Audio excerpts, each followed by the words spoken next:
ఈ సమయంలో మన మధ్యన ఉన్న సైమన్ గారు వచ్చి దేవుని మాటలు పంచుకుంటారు.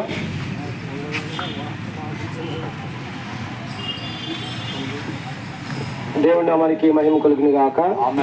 ప్రభునందు ప్రియులరా, మరి యొక్క ఉదయకాల సమయంలో మరి యొక్క వీధులలో మరి ఆ యొక్క ప్రాంతాల నుండి మరి మేమందరం కూడా మీకు ఒక ఉన్నతమైన మరియు సువర్తమానం తెలియపరచడానికి ఈ ప్రాంతానికి వచ్చాం.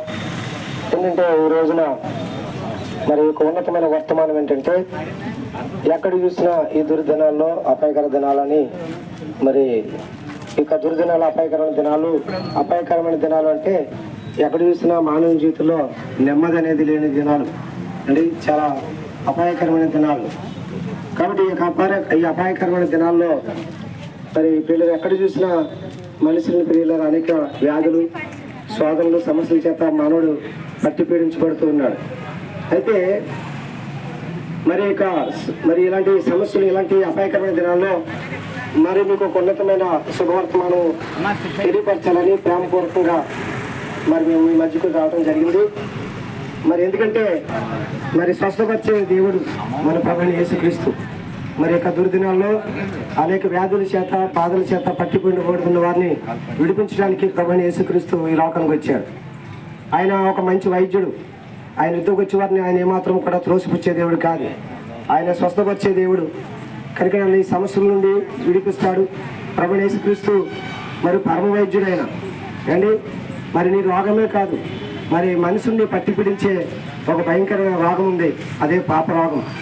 ఆ పాపం పోవాలి అంటే మరి పిల్లలు ఆ పాప రోగం తీయటానికి ఆయన ఈ లోకానికి శిష్యుడిగా మరి నరావతారం ఎత్తి ఆయన ఈ లోకం రావడం జరిగింది. కనుక ఆ పరమ వైద్యుని మీకు పరిచయం చేయడం వల్ల నీ జీవితంలో గొప్ప సంతోషాన్ని, సమాధానాన్ని నువ్వు అనుభవిస్తావని, ఇక ఆ అనుభవాన్ని నువ్వు పొందుకోవాలని మేమందరం పొందుకున్నాం.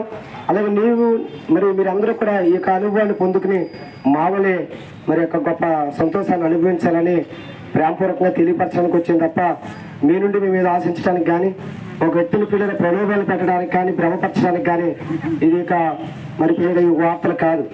ఈ వర్తమానంలో మరి పిల్లల పాపము నుండి వచ్చే జీవితం మరణించిన తర్వాత ఈ లోపల నుండి ఎప్పుడైనా సరే ఎప్పుడైనా సరే వెళ్ళిపోవాల్సిందే. కానీ వెళ్ళిపోకముందు ఒక సత్యం మాత్రం మనం తెలుసుకోవాలి.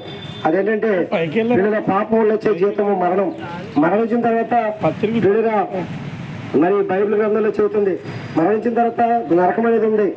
అలాగే మనిషిని మా పాపంతో చనిపోతే మరి నరకాగ్నిలోకి వెళ్ళిపోతాడు. ఆ నరకం నుండి తప్పించబడాలంటే మరి భూమి మీద చాలా విధాలుగా మనము పుణ్యం దక్కాలంటే అనేక పుణ్యఫలం కోసము మనకు నచ్చినట్లుగా మనం నడుస్తూ ఉంటాం. అయితే ఆ పుణ్యఫలము అంటే ఆ పుణ్యకార్యము చేసింది ఎవరంటే మన ప్రభువైన యేసుక్రీస్తు. ఆ పుణ్యఫలాన్ని నీకు ఇవ్వాలని, ఆ పుణ్యఫలాన్ని నువ్వు పొందుకుని పిల్లరా ఆ యొక్క నిత్య రాజ్యానికి వారసులు అవ్వాలి. అది మరణాన్ని జయించిన దేవుడు, ఆ మరణపులు నిలిచిన దేవుడు.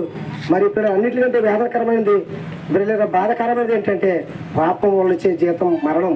ఆ మరణించిన తర్వాత ఆ వేదన అనేది ఉంది. అందులో ఆ వేదన నుండి నేను విడుదల పొందాలనే యొక్క పరమవైద్యుడిని నీకు పరిచయం చేస్తున్నాం. అందుకు నీవు నీ ఇంటి వారిని విశ్వసించండి. మరి పిల్లల రోగం నుండి, పాప రోగం నుండి విడుదల పొంది పిల్లలు మరి నువ్వు విశ్వసించినట్లయితే నీవు నీటి వారు రక్షించబడతారు. దేవుడి కొద్ది మాటలు దీవించును గాక.